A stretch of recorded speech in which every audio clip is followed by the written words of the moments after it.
உள்ளவரே உலக துதிக்கிறோம் ஆண்டவரே. வானத்துக்கும் பூமிக்கும் சகல அதிகாரம் படைத்த நல்ல பிதாவே, இந்த காலை வேளையில் உங்கள் சமூகத்தில் எங்களை ஒப்புக் கொடுக்கிறோம். இந்த வார்த்தைக்காக ஸ்தோத்திரம். தகப்படியே ஒரு வார்த்தை கொடுக்கிற அடியனை கர்த்தர் மறைத்து நீர் வெளிப்படும்படியாக நாங்கள் ஜெபிக்கிறோம். இயேசு நாமத்தில் கேட்கிறோம் நல்ல பிதாவே, ஆமென். அல்லேலூயா, அல்லேலூயா, அல்லேலூயா. கர்த்தருடைய பரிசுத்த நாமம் மகிமைப்படுவதாக. கர்த்தர் ஆராதிக்கும்படியாக கடந்து வந்திருக்கிற அனைவரையும் மீண்டும் வரப்போகிற இயேசு நாமத்தினால் வாழ்த்துகிறேன், வரவேற்கிறேன். கர்த்தர் பெரிய காரியங்களை செய்வாராக. சங்கீதம் சொல்லப்பட்டது போல அவர் வருகிறார், அவர் சீக்கிரமாய் அவர் வரப்போகிறார். வருகைக்கு நம் ஆயத்தமாவோம். கர்த்தர் நம்மோடு கூட இருந்து பெரிய காரியங்களை செய்வாராக. அல்லேலூயா. சங்கீத புஸ்தகம் 118ஆம் சங்கீதம். சங்கீத புஸ்தகம் 118ஆம் சங்கீதம், அதனுடைய 7வது வசனம்.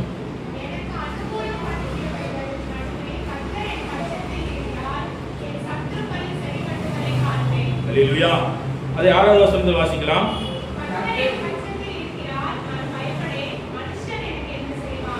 கர்த்தருடைய நாமம் மகிமைப்படுவதாக. தேவன் இந்த நாளில் நம்மோடு பேசுகிற வார்த்தை, கர்த்தர் என் பட்சத்தில் இருக்கிறார், நான் பயப்படேன். அல்லேலூயா. அவர் என் பட்சத்தில் இருக்கும் போது எனக்கு பயம் ஒன்றும் இல்லை. சங்கீதக்காரன் தெளிவாக சொல்லுகிறான், கர்த்தர் என் பட்சத்தில் இருக்கிறார், நான் பயப்படேன். மனுஷன் எனக்கு என்ன செய்வான்? மனுஷன் நமக்கு எவ்வளவுதான் துரோகம் பண்ணினாலும், மனுஷன் நமக்கு எவ்வளவுதான் அநியாயம் பண்ணினாலும், கர்த்தர் நம்மோடு கூட இருப்பார் என்று சொன்னால், தேவன் நம் பட்சத்தில் இருப்பார் என்று சொன்னால், அந்த தீங்குக்கு கர்த்தர் நம்மை விலக்கி பாதுகாக்க வல்லமையுள்ளவராக இருக்கிறார். அல்லேலூயா. யார் பட்சத்தில் கர்த்தர் இருக்கிறார் என்று சொன்னால், தேவனை விசுவாசித்து அவருடைய வார்த்தையை கை கொண்டு நடக்கிற தேவ ஜனங்கள் மத்தியிலும் அவர்கள் பட்சத்திலும் கர்த்தர் இருந்து அவர்களை பாதுகாத்து நடத்த அவர் வல்லமையுள்ளவராக இருக்கிறார். அல்லேலூயா. விசுவாசிக்கிறீங்க எத்தனை பேர்? அல்லேலூயா.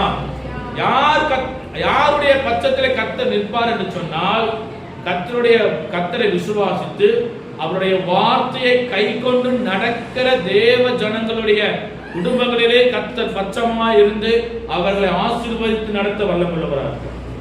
அல்லேலூயா.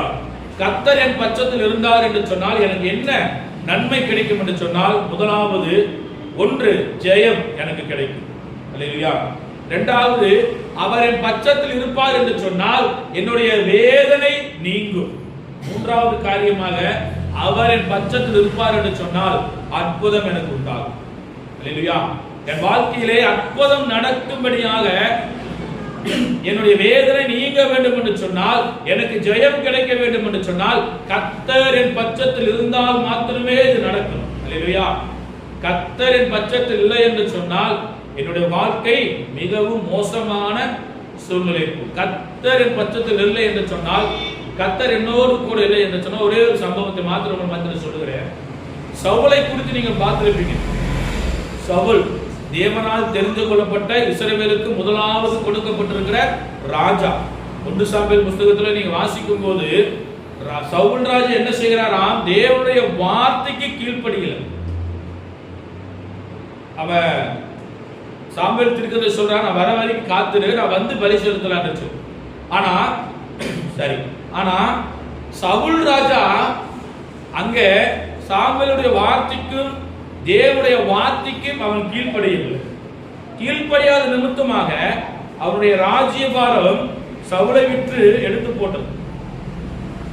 வாசிக்கும் போது 1 சாமுவேல் புத்தகம் 15ஆம் அதிகாரம் அதனுடைய 22வது வசனம். 1 சாமுவேல் புத்தகம் 15ஆம் அதிகாரம் அதனுடைய 22வது வசனம். அதற்கு சாமுவேல், கர்த்தருடைய சத்தத்திற்கு கீழ்ப்படியதை பார்க்கலும் சர்வாங்க தகனங்களும் பலிகளும் கர்த்தருக்கு பிரியமா இருக்குமோ? பலியை பார்க்கலும் கீழ்ப்படிதலும் ஆட்டுக்கடாக்கள் இனத்தை பார்க்கலும் செவி கொடுத்தல் உத்தமம். ஆனா சவுல் ராஜாவுடைய ராஜ்யபாரம் தாவீதுக்கு போனதுக்கு அப்புறம் தேவனால் விடப்பட்ட பொல்லாத ஆவி சவுலை மிகவும் அலைக்கழித்தது. அல்லேலூயா. கர்த்தர் என் பட்சத்தில் இல்லை என்று சொன்னால், தேவனால் விடப்படுகிற பொல்லாத ஆவி நம்மையும் நம்முடைய குடும்பத்தையும் ஒன்றுமில்லாமல் செதுத்து போகும். அல்லேலூயா. கவனமா கேளுங்க. கர்த்தர் என் பட்சத்தில் இருக்க வேண்டும் என்று சொன்னால் அவருடைய சத்தத்திற்கு கீழ்ப்படி, சத்தத்திற்கு செவி கொடுக்க வேண்டும், அவர் வார்த்தைக்கு கீழ்ப்படிய வேண்டும். சவுல் ராஜா அந்த வார்த்தைக்கு கீழ்ப்படியாத நிமித்தமாக ராஜ்யபாரம் தாவீதினிடத்தில் கடந்து போனது. வாசிக்கும் போது ரெண்டகம் பண்ணதினால் பில்லிசூனிய பாவத்திற்கு, முரட்டாட்டம் பண்ணுதல் அவபக்திக்கு, விக்கிராராதனைக்கு சரியா இருக்கிறது. நீ கர்த்தருடைய வார்த்தையை புறக்கணித்தபடியால் அவர் உண்மை ராஜாவா இராதபடிக்கு புறக்கணித்து தள்ளினார். அல்லேலூயா! எவ்வளவு ஒரு மகிமையான அந்த ஸ்தானம். இஸ்ரவேலுக்கு நியாயாதிபதிகள் நியாயம் விசாரித்து தீர்ந்ததுக்கு அப்புறம் எங்களுக்கு ராஜா வேணும்னு சொல்லி இஸ்ரவேல் ஜனங்கள் கேட்டு வாங்கினது. சாமுவேல் தீர்க்கதரிசியை கொண்டு சவுலை ராஜாவாக கர்த்தர் அபிஷேகம் பண்ணினார். அபிஷேகம் பண்ணினதுக்கு அப்புறங்களே நல்லா தான் இருந்தான். அந்த ராஜ்யபாரத்துக்கு ராஜாவா ஆனதுக்கு அப்புறம் பெருமை ஒரு மனுஷனை ஆளும் என்று சொன்னால் அவனை தேவன் தள்ளி விடுகிறவராக இருக்கிறார். அல்லேலூயா! அல்லேலூயா! கர்த்தர் நல்லவர். ஏன்னா ஏன் இந்த சம்பவத்தை சொல்றேன், கர்த்தர் என் பட்சத்தில் இல்லை என்று சொன்னால் அவருடைய மரணம் எப்படிப்பட்டதா இருந்துச்சா? சவுல் ராஜா கடைசியாக என்ன செய்தாராம்? குறி சொல்லுகிற பெண்ணை தேடி போனான். மரித்த சாமுவேலை எழுப்பினான். அவன் சொல்றான், நாளைக்கு நீ என் கூட இருப்பேன்னு சொல்லி எழுப்பி வந்த சாமுவேல் சொன்னான். அல்லேலூயா! கர்த்தர் என் பட்சத்தில் இருக்கும் போது இது போல அல்ல, கர்த்தர் எனக்கு ஜெயத்தை கொடுக்க வல்லமையுள்ளவராக இருக்கிறார். அல்லேலூயா! அவன் நடந்த சம்பவம் என்னன்னு சொன்னால், சவுல் ராஜா தன்னுடைய பட்டத்தை பூமியிலே ஊன்றி அதன் மேலே விழுந்து மரித்து போனான் என்று சொல்றான். மரணம் மிகவும் கொடியதா இருக்கும். அது போல அல்ல, கர்த்தர் பட்சத்தில் இருக்கும் போது என்ன கிடைக்குமா? முதலாவது ஜெயம் உண்டாகும். ஆதியாகமத்தின் புஸ்தகம் 14ஆம் அதிகாரம் அதனுடைய 20வது வசனம்.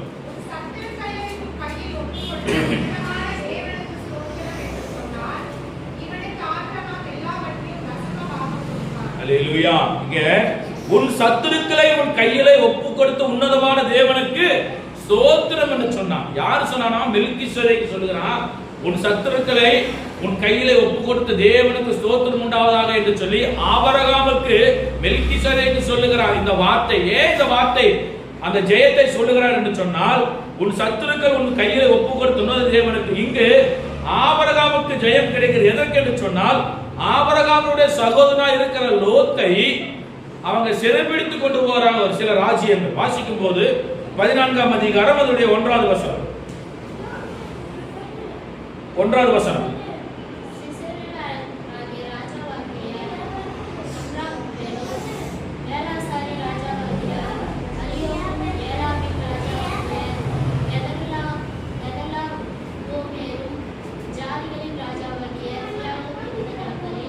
இங்க சோதோம் கொமோராவிலே குடியிருக்கும்படியாக லோத்து தெரிந்து கொள்ளப்பட்ட பட்டணம் ஒரு சில ராஜாக்கள் மூலியமாக கொள்ளையடிக்கப்பட போர் யுத்தத்துக்கு வருகிறார்கள். யுத்தத்துக்கு வந்தபோது யுத்தத்தில் லோத்துவும் அவனுடைய சகல பொருட்களும் பிடிக்கப்பட்டது. இங்க சொல்லப்பட்டிருக்கிற காரியம், ராஜாவோடு யுத்தம் பண்ணினார்கள். யுத்தம் பண்ணி அவர்களால் மேற்கொள்ளாமல் போயிட்டது. மேற்கொள்ளாமல் போன போது நடந்த காரியம் என்னவென்று சொன்னால், 12வது வசனம், ஆபிரகாமின் சகோதர குமாரனாகிய லோத் சோதோமிலே குடியிருந்தபடியால் அவனையும் அவன் பொருட்களையும் கொண்டு போய் விட்டார்கள். அல்லேலூயா! ஆண்டவர் அழைக்கும் போது ஆபிரகாமை அழைத்தார். ஆபிரகாமை அழைத்ததுக்கு அப்புறம் லோத்தும் அவனோடு கூட வருகிறான். 2 பேரும் சேர்ந்து இருக்க அவனால கூடாமல் போயிட்டு, அப்புறம் ஆபிரகாம் லோத்தை பார்த்து, உனக்கு எந்த பகுதி வேணுமோ அந்த பகுதியில் போய் நீ குடியிருன்னு சொல்லி லோத்தை அனுப்புறான். லோத் உடனே சோதோம் கொமோரா பட்டணத்தை தெரிந்து கொண்டு அங்கே போய் குடியிருக்கிறான். ஆனா அந்த பட்டணத்தை கொள்ளையடிக்கும்படியாக ஒரு ராஜ்யங்கள் எழுப்பி வருகிறது. ராஜ்யங்கள் எழுப்பி வந்து அவர்கள் போராட முடியவில்லை.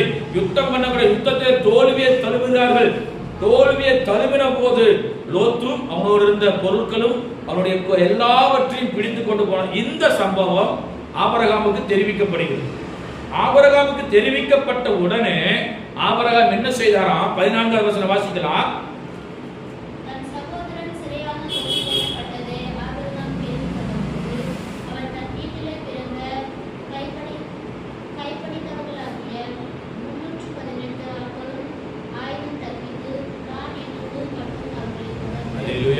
இந்த சம்பவத்தை கேட்ட ஆபிரகாம் என்ன செய்கிறாரா? 318 ஆட்களை யுத்தத்துக்கு கூப்பிட்டு போறான். அங்க வந்தது யாராராம்? சினையரின் ராஜாவாகிய அம்ராப்பும், எலெசின் ராஜாவாகிய அரியேகும், ஏலாமின் ராஜாவாகிய 3 ராஜ்யங்கள் அங்க வருது. அந்த 3 ராஜ்யங்களை முறியடிக்க 318 பேர். அல்லேலூயா.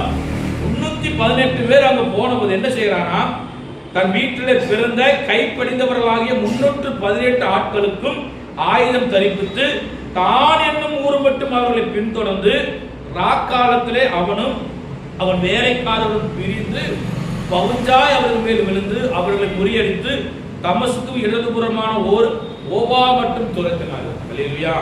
3 ராஜ்யங்களை 318 பேரை கொண்டு ஆண்டவர் ஜெயத்தை கொடுக்கிறார். அல்லேலூயா.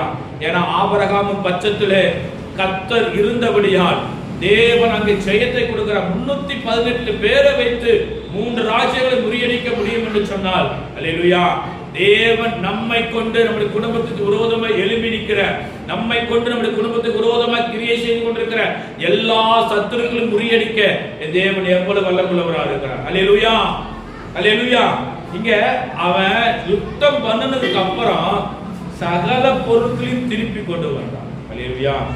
சிறையாக கொண்டு போகப்பட்ட தன்னுடைய சகோதரனை தேடி போற 318 ஆட்களை கொண்டு போய் தேவன் ஒரு யுத்தத்தை, ஆபிரகாம் ஒரு யுத்தத்தை நடப்பிக்கிறான்.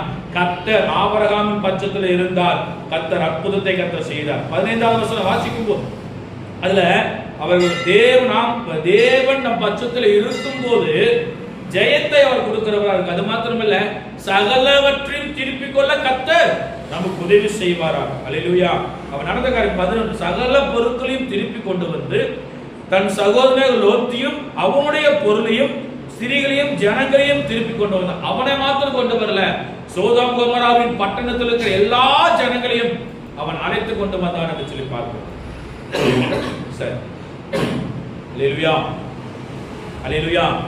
சகல ஜனங்களையும் அழைத்து கொண்டு வந்தான். 318 பேரை கொண்டு ஆண்டவர் யுத்தத்தை ஜெயத்தை கொடுப்பார் என்று சொன்னால் நம்மை கொண்டு கர்த்தர் அற்புதத்தை செய்ய வல்லமுள்ளவர். அல்லேலூயா. அதுக்கப்புறம் தான் நடந்தது, அவனை ஆசீர்வதித்து வானத்தையும் பூமி உண்டாய் உடையவராகிய உன்னதமான தேவனுடைய ஆசீர்வாதம் ஆபிரகாமுக்கு உண்டாவதாக என்று சொல்லி ஆசாரியனாய் இருக்கிற மெல்கிசேதேக் ஆபிரகாமை ஆசீர்வதிக்கிறான். ஆசீர்வதிப்பது மாத்திரமல்ல, அவன் சொல்லுகிற வார்த்தை, உன் சத்துருக்களை உன் கையிலே ஒப்பு கொடுத்த உன்னதமான தேவனுக்கு ஸ்தோத்திரம் என்று சொல்லி. அல்லேலூயா. கர்த்தர் நாம் மகிமைப்படுவதாக. கர்த்தர் என் பட்சத்தில் இருப்பார் என்று சொன்னால் முதலாவது எனக்கு கிடைக்கிறது ஜெயம். 318 பேரை கொண்டு ஆண்டவர் ஒரு யுத்தத்திலே ஜெயத்தை கொடுப்பார் என்று சொன்னால் நம்மை கொண்டு நம்முடைய குடும்பத்தை கர்த்தர் விடுதலையாக்க வல்லமுள்ளவராக இருக்கிறார். அல்லேலூயா. இரண்டாவது காரியம், கர்த்தரின் பட்சத்தில் இருந்தால் என்ன நடக்குமா? என்னுடைய வேதனை நீங்கி நான் சுகமாக இருப்பேன். ஆதிகாம சுவிசேஷ புத்தகம்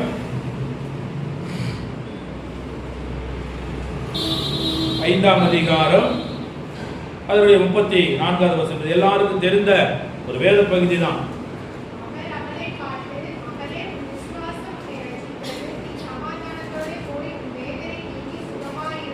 அல்லேலூயா. கர்த்தர் என் பட்சத்தில் இருப்பார் என்று சொன்னால் என்னுடைய வியாதியில் இருந்து வேதனை நீங்கி நான் சுகமாய் இருப்பேன். அல்லேலூயா, அல்லேலூயா. கர்த்தர் நல்லவர். நடந்த சம்பவம், 12 வருடம் பெரும்பாலான ஸ்திரீ வேதனையோடு இருக்கிறார். எத்தனையோ மருத்துவர்களை பார்த்தும் மருத்துவர்களை செலவழித்தும் தன்னுடைய அநேக வைத்தியரால் வருத்தப்பட்டு தனக்கு உண்டான எல்லாம் செலவழித்து சற்றும் குணமடையாமல் இருந்த அந்த ஸ்திரீக்கு கர்த்தர் அவருக்கு துணையாய் கடந்து வருகிறார். இயேசு வருகிறார் என்று சொல்லி அந்த ஸ்திரீ கேள்விப்பட்ட போது அவருடைய விசுவாசம், அவருடைய வஸ்திரத்தின் ஓரத்தை தொட்டால் நான் சுகமாவேன் என்று சொன்னார். அல்லேலூயா. அவரின் பட்சத்தில் இருக்கிறார் என்று சொன்னால் அந்த விசுவாசம் நமக்குள் இருக்கிறது. ஆண்டவரின் பட்சத்தில் இருக்கிறார் என்று சொன்னால் அந்த விசுவாசம் நமக்குள் இருக்கும்போது ஆண்டவர் நம்முடைய வேதனையை நீக்குகிறவராக இருக்கிறார். இங்க அவர் சொல்ல, இயேசுவை குறித்து கேள்விப்பட்டு நான் அவருடைய வஸ்திரத்தின் ஓரத்தையாகிலும் தொட்டால் சொஸ்தமாவேன் என்று சொல்லி அந்த மகளுடைய அந்த ஸ்திரீயுடைய விசுவாசம் பாருங்க. அவருடைய வஸ்திரத்தை தொட்டா எனக்கு போதும். ஏன்னா அவருக்கு அதுக்கப்புறம் வழி இல்லை. அநேக வைத்தியரை பார்த்தார், எல்லாவளுக்கு செலவழிந்து போனது. ஆனால் அந்த வியாதியிலிருந்து வேதனையிலிருந்து அவளுக்கு விடுதலை இல்லை. இயேசுவை குறித்து கேள்விப்படுகிறான். கேள்விப்பட்ட உடனே அவருடைய இருதயத்தில் தோன்றினதான் அந்த விசுவாசம். அல்லேலூயா. இருதயத்தில் தோன்றின விசுவாச வார்த்தை என்னவென்று சொன்னால், அவர் வஸ்திரத்தை தொட்டால் எனக்கு போதும். அதே போலதான் ஜனக்கூட்டத்துக்குள்ளே அவருக்கு பின்னாக வந்து அவருடைய வஸ்திரத்தை தொட்டார். அல்லேலூயா. தொட்ட உடனே அவள் உதரத்தில் ஊரல் நின்று போயிட்டு அந்த வேதனை நீங்கி ஆரோக்கியம் அடைந்ததை அவள் தன் சரீரத்திலே உணர்ந்தான். சொன்ன வார்த்தை எங்க? அவர் வஸ்திரத்தை ஓர்த்த தொட்டா போதும். அதே போல கடந்து வந்தா. அந்த விசுவாசத்தோடு கடந்த, விசுவாசத்தை விடல, அந்த விசுவாசத்தை அவ விடல, விசுவாசத்தோடு கடந்து வருகிறார். விசுவாசத்தோடு கடந்து வந்த போது அவர் வஸ்திரத்தின் ஓரத்தை தொட்ட போது அவருடைய வேதனை நீங்கி ஆரோக்கியம் அடைந்தார். அல்லேலூயா. அல்லேலூயா. நமக்கு விசுவாசம் வேண்டும். எனக்கு இந்த வேதனை, இந்த வியாதி இருக்குது என்று சொன்னால், இந்த வியாதியிலிருந்து விடுதலை தருகிறதுக்கு, இந்த வேதனையை நீக்கிறதுக்கு என் ஆண்டவராலே கூடும் என்கிற அந்த விசுவாசம் நமக்குள் இருக்கும் போதுதான் ஆண்டவர் நமக்கு அற்புதத்தை செய்வார். அல்லேலூயா. இது எல்லாம் நடந்த போது ஆண்டவர் சொல்றார், என்னை தொட்டது யாரு? அவருக்கு தெரியும், இவதான் என்னை தொட்டால் என்று சொல்லி எனக்கு தெரியும். ஆனால் அவர் விசுவாசத்தை ஆண்டவர் பார்க்கும்படியாக கேட்கிற, என்னை தொட்டது யார்? சீசன் சொல்றாங்க, ஆண்டவரே திரளான ஜனங்கள் உண்மை நெருக்கி கொண்டிருக்கும் போது உண்மை தொட்டது யாரு என்று சொன்னார். ஏன்னா எல்லா ஜனங்களும் தொட்டு இருக்கிறாங்க ஆண்டவரை. ஆண்டவர் போகும்போது கூடி, ஆனா அவர் வல்லமை வெளிப்படல, அவருடைய அந்த அபிஷேகத்தின் வல்லமை வெளிப்படல. அவன் சொல்லுகிறான், அவருடைய சீசன் அவர் நோக்கி, திரளான ஜனங்கள் உண்மை நெருக்கி கொண்டிருக்கிறது கண்டு என்னை தொட்டது யார் என்று கேட்கிறீர்கள் என்றார். ஆனால் அங்க கூடியிருந்த ஜனங்களுக்கு தெரியல, அந்த விசுவாச வார்த்தை அவர்களுக்கு புரியல. ஆனா ஆண்டவருக்கு தெரிந்தது, அவருடைய சரீரத்திலிருந்து வல்லமை புறப்பட்டது. இல்லையா? ஏன்னா ஜனங்கள் அவரை தொடறாங்க, ஆனா வல்லமை புறப்படல. ஏன்னா ஜனங்களுக்கு விசுவாசம் இல்லை. ஆனால் இந்த சகோதரிக்கு, இந்த ஸ்திரீக்கு விசுவாசம் இருந்தது. என்னவென்று சொன்னால், அவர் வஸ்திரத்தை தொட்டால் நான் சுகமாகுவேன் என்று. இல்லையா? அவரின் பட்சத்தில் நான் இருக்கிறார் என்கிற அந்த விசுவாசம் எனக்குள் இருந்த போது அவளை நான் தொட்ட உடனே என்னுடைய வேதனை நீங்கி அவள் ஆரோக்கியம் அடைந்தாள். அவளை சுற்றி பார்க்கிறார் ஆண்டவர். அவள் முன்பாய் கடந்து வருகிறார். முன்பாய் கடந்து வந்து 33வது வசனத்தை வாசிக்கலாம். தன்னிடத்திலே சம்பவித்ததை அறிந்த அந்த ஸ்திரீயானவள் பயந்து அவர் முன்பாக வந்து விழுந்து உண்மையெல்லாம் அவளுக்கு சொன்னாள். அல்லேலூயா. விசுவாசம் அறிக்கையாக வெளிப்படுகிறது. அல்லேலூயா. அவருடைய வேதனை நீங்கி சுகமாய் இருப்பதற்கு முன்பாக அவள் ஆரோக்கியம் அடைந்து தன்னுடைய வேதனை நீங்கினதை ஜனங்களுக்கு முன்பாக விசுவாச அறிக்கையாக சொல்ல வேண்டும் என்று சொல்லி ஆண்டவர் நினைத்த போது அவள் முன்பாக விழுந்து உண்மையெல்லாம் அவர் சொன்ன போது அவர் சொல்றார், அவளை பார்த்து, மகளே, விசுவாசம் உன்னை ரட்சித்து. கர்த்தரின் பட்சத்தில் இருந்து என்னுடைய வேதனை நீங்க வேண்டும் என்று சொன்னால் எனக்கு விசுவாசம் மிக முக்கியமாக உண்டு. விசுவாசம் இல்லாத கிரியை செத்ததா இருக்கு. அல்லேலூயா. ஆனால் நம்முடைய விசுவாசம் உயிர்ப்பிக்கிற விசுவாசமா இருக்க வேண்டும். இங்க நடந்த சம்பவம், மகளை பார்த்து, அந்த ஸ்திரீயை பார்த்து சொல்ல, மகளே, உன் விசுவாசம் உன்னை ரட்சித்தது, சமாதானத்தோட போ, உன் வேதனை நீங்கி சுகமாய். கர்த்தரின் பட்சத்தில் இருக்கிறார் என்று சொன்னால் விசுவாசிக்கும் போது என்னுடைய வேதனை நீங்கும். மூன்றாவது காரியமாக, அவரின் பட்சத்தில் என் குடும்பத்திலே, என்னுடைய குடும்பத்திலே, என்னுடைய மத்தியிலே அவர் இருப்பார் என்று சொன்னால் எனக்கு அற்புதம் உண்டாகும். யோவானுக்கு எழுதின சுவிசேஷ புத்தகம் 2ஆம் அதிகாரம்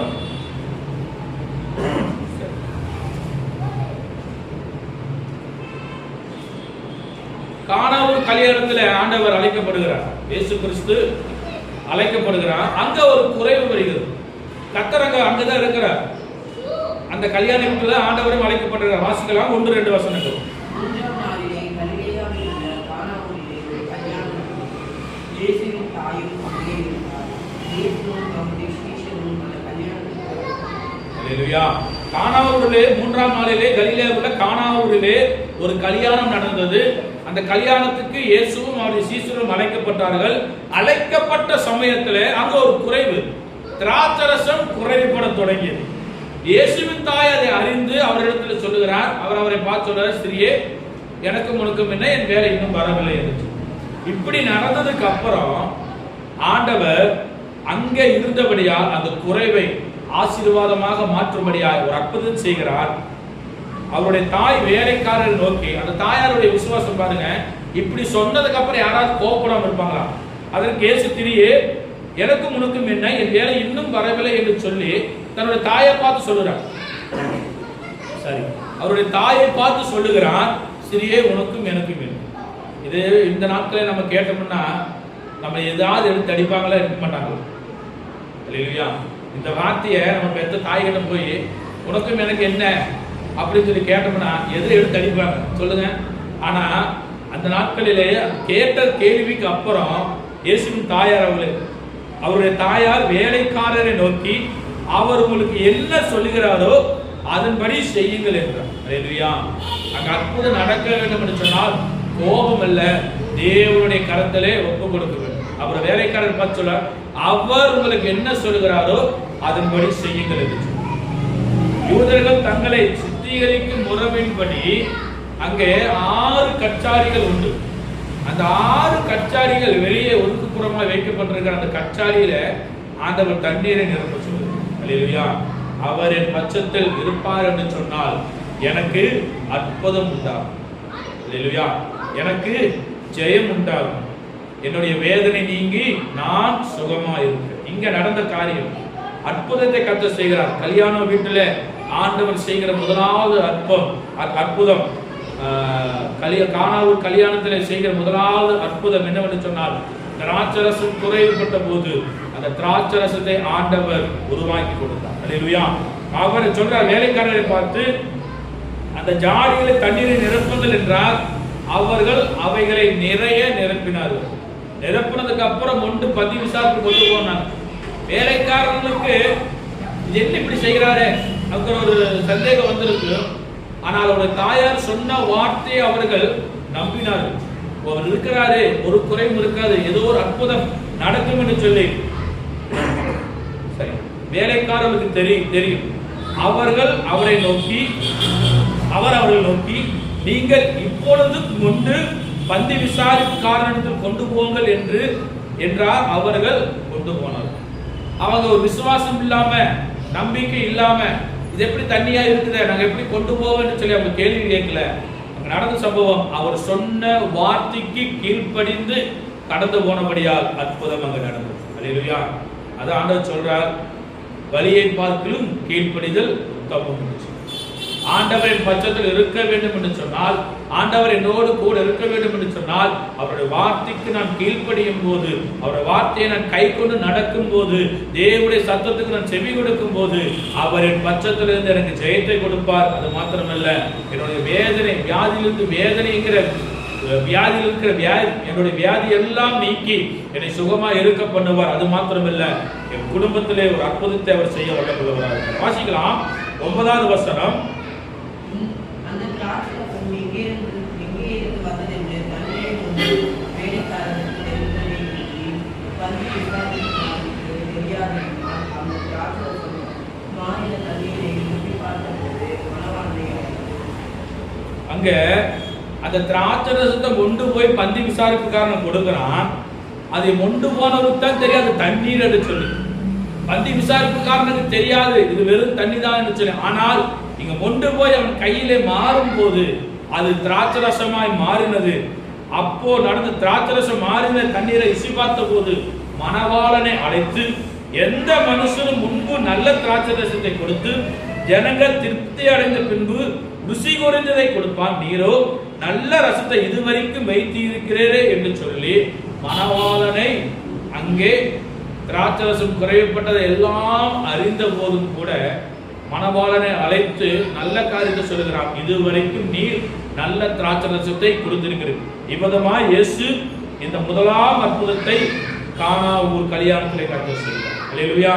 என்னுடைய வாழ்க்கையிலே அவர் அற்புதம் செய்ய வேண்டும் என்று சொன்னால், அவரின் பட்சத்தில் இருக்க வேண்டும் என்று சொன்னால், அவருடைய வார்த்தைக்கு செவி கொடுத்து, அவர் வார்த்தைக்கு நான் கீழ்ப்படி நடக்கும் போது ஆண்டவர் என்னை ஆசீர்வதித்து நடத்த, என்னை அற்புதமாய் நடத்த அவர் வல்லமுள்ளவராக. அல்லேலூயா, அல்லேலூயா. ஏனென்றால் அவர் என் பட்சத்தில் இருக்கிறார், நான் பயப்படேன். மனுஷன் எனக்கு என்ன செய்யும்? கர்த்தர் உங்கள் பட்சத்தில் இருப்பார் என்று சொன்னால், தேவன் உங்கள் பட்சத்தில் இருப்பார் என்று சொன்னால், எதை குறித்தும் கலங்காதீங்க, மனுஷனை குறித்து கலங்காதீங்க. கர்த்தர் எல்லாவற்றையும் பாதுகாத்து நடத்த வல்லமுள்ளவராக. அல்லேலூயா. சவுல் ராஜாவை குறித்து நீங்க வாசித்து கேட்ட வார்த்தையின் பிரகாரமாக சவுல் ராஜாவை விட்டு ஆவியானவர் எடுத்தப்பட்ட உடனே அவருடைய மரணம் மிகவும் கொடியதாக இருக்கும். அதே சிம்சோனை குறித்து நீங்க பார்க்கும்போது சிம்சோனுடைய பிறப்பிலிருந்து அவன் அந்த தலைமுடியை சிறைக்கிற வரைக்கும் ஆவியானவரோடு அவன் கூட இருந்தான். ஆண்டவரை பட்சத்தில் இருந்தான். அந்த தலை இருக்கிற முடியெல்லாம் கத்தரிக்கப்பட்டதுக்கு அப்புறம் அவனுடைய பலன் அவனை விட்டு போனதுக்கு அப்புறம் அவனுடைய கண்ணெல்லாம் பிடிக்கிட்டான். என்னென்று சொன்னால் அவனுடைய தாயாரும் தகப்பனும் நீ இப்பேற்பட்டவன், இதற்காக தான் ஆண்டவர் அழைத்தார் என்று சொல்லி அவனை வளர்க்கவில்லை. அவன் செய்த தவறு நிமித்தமாக அவனுடைய பலன் அவனை விட்டு போன போது 2 கண்களை பிடுங்கப்பட்ட சிம்சனுடைய மரணம் என்னவென்று சொன்னால் அவனுடைய மரணமும் மிகவும் கொடியதாக இருந்துச்சு. அந்த 2 தூண்ல கட்டி இருக்கும்போது ஆண்டவர் நோக்கி பார்க்கிற, ஆண்டவரே இந்த ஒரு விஷயம் எனக்கு பலம் கொடுங்க என்று சொல்லி அவன் சொன்ன உடனே ஆண்டவர் பலத்தை கொடுத்தார். அந்த நிமிடம் அவன் நின்றிருந்த பெலிஸ்தருடைய அந்த நின்றத எல்லாரும் மறித்து போனார்கள். அல்லேலூயா. நாம் அப்படிப்பட்டவர்களாக அல்ல, தேவனுடைய வார்த்தைக்கு கீழ்ப்படிந்து தேவனுடைய சத்தத்துக்கு செவி சாய்த்து கர்த்தருடைய கரத்திலே நாம் ஒப்பு கொடுக்கும் போது ஆண்டவர் நம்மை ஆசீர்வதித்து நடத்த வளம் கொள்கிறார். எனக்கு அனுகூலம் பண்ணுகிற நடுவிலே கர்த்தர் என் பட்சத்தில் இருக்கிறார். யார் பட்சத்தில் கர்த்தர் இருக்கிறார்? எனக்கு அனுகூலம் பண்ணுகிறவர் நடுவிலே கர்த்தர் இருக்கிறார். எனக்கு அனுகூலம் பண்ணுவர் யாரா இருந்தாலும் சரி, அவர் நடுவிலே கர்த்தர் இருந்து அவர் மூலமாக கர்த்தர் நமக்கு உதவி செய்கிறவராக இருக்கிறார். அல்லேலூயா. கேட்ட வார்த்தை, அவர் என் பட்சத்தில் இருக்கும் போது ஆண்டவர் ஜெயத்தை கொடுப்பார். அவர்கள் 318 பேரை கொண்டு யுத்தத்தில் ஜெயத்தை கொடுப்பார் என்று சொன்னால் நம்மை கொண்டு சத்துருவானவரை முறியடிக்க கர்த்தர் வல்லமை உள்ளவராக இருக்கிறார். அல்லேலூயா. இரண்டாவது, அவர் என் பட்சத்தில் இருக்கிறார் என்று சொன்னால் விசுவாசம் இருக்கிற அந்த விசுவாசம் எனக்குள் இருக்கும் என்று சொன்னால் என்னுடைய வேதனை நீங்கி நான் சுகமாக இருப்பேன். மூன்றாவது, அவரின் பட்சத்தில் இருப்பார் என்று சொன்னால் குறைவுகளை நிறைவாக மாற்றி அற்புதத்தை செய்ய அவர் வல்லமையுள்ளவராக இருக்கிறார். நாம் மகிமைப்படுவதாக தேவ சமூகத்தில் கேட்ட வார்த்தையின் பிரகாரம் ஒப்புக் கொடுப்போம். கர்த்தர் உங்களை ஆசீர்வதித்து நடத்துவாராக. கர்த்தர் என் பட்சத்தில் இருக்கிறார், நான் பயப்படேன். மனுஷன் எனக்கு என்ன செய்வான்? எனக்கு அனுகூலம் பண்ணுகிறவர்கள் மத்தியிலே கர்த்தர் என் பட்சத்தில் இருக்கிறார். அல்லேலூயா. கர்த்தர் உங்கள் பட்சத்தில் இருந்து உங்களையும் உங்கள் குடும்பங்களை பாதுகாத்து நடத்துவாராக என்று சொல்லி நான் உங்களை ஆசீர்வதிக்கிறேன். தலைகளை தாழ்த்தி நாம் ஜெபிப்போம். கண்களை மூடி தேவ சமூகத்தில் ஆண்டவரே, கேட்ட வார்த்தையின் பிரகாரமாக நம்முடைய கடத்திலே எங்களை ஒப்புக் கொடுக்கிறோம். ஆண்டவரே, சர்வ வல்லமுள்ள தேவனாகிய கர்த்தாவே, தகப்பனே, நீர் என் பட்சத்தில் இருக்கும் போது எங்களுக்கு ஒரு குறைவில் ஆண்டவரே, வானத்திற்கு பூமிக்கும் சகல அதிகாரம் படைத்த நல்ல பிதாவே, ஆண்டவரே, கேட்ட வார்த்தையின் பிரகாரமாக அப்படி வந்திருக்கிற ஒவ்வொரு பிள்ளைகளையும் கர்த்தர் ஆசீர்வதிங்க. அவர்கள் பட்சத்தில் இருந்து ஜெயத்தையும் வேதனையிலிருந்து சுகத்தையும் ஆண்டவரே அற்புதத்தையும் கர்த்தர் செய்யும்படியாக நாங்கள் ஜெபிக்கிறோம். கர்த்தர் கொடுக்கிறோம். அதற்கு ஒவ்வொரு தேவ பிள்ளைகளை ஆசீர்வதிங்க, குடும்பங்களை ஆசீர்வதிங்க. இந்த பிள்ளைகள் பட்சத்தில் இருந்து ஆண்டவரே மனுஷனுடைய எல்லா தீங்குக்கும் சத்துருவானுடைய எல்லா தீங்குக்கும் விலக்கி இந்த பிள்ளைகளை பாதுகாத்துக் கொள்ளும். இயேசு நாமத்தில் கேட்கிறோம் எங்கள் ஜீவன நல்ல பிதாவே, ஆமென். என் ஆத்துமாவே கர்த்தரை ஸ்தோத்திரி, என் முழுவதுமே பரிசுத்த நாமத்தை ஸ்தோத்திரி. என் ஆத்துமாவே கர்த்தரை ஸ்தோத்திரி, கர்த்தர் செய்த சகல உபகாரங்கள் மறவாதே, ஆமென். நம்முடைய கர்த்தராகிய இயேசு கிறிஸ்துவின் கிருபையும் பிதாவாகிய தேவனுடைய அன்பும் பரிசுத்த ஆவியானவர் அன்னைக்கும் இன்றும் சதா காலங்களிலும் நம் அனைவரோடும் கொண்டிருப்பதாக. அல்லேலூயா, அல்லேலூயா, அல்லேலூயா. கர்த்தர் உங்களை ஆசீர்வதிப்பாராக.